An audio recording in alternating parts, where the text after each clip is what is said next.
This is another interesting padlock. It's apparently fairly old,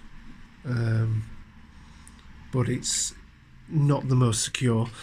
As you'll see in a moment, just lock it up.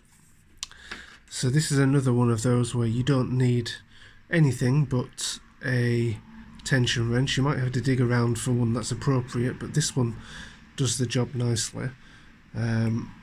You don't need a pick, you just need the wrench,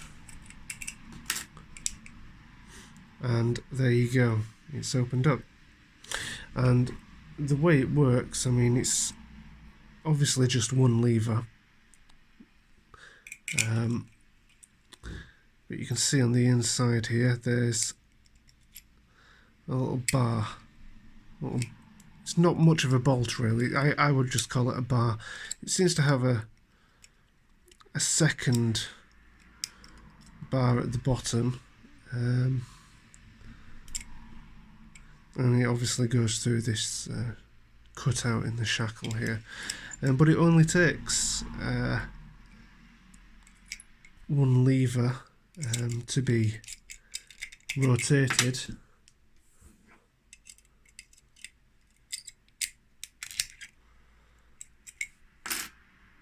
and it opens right up.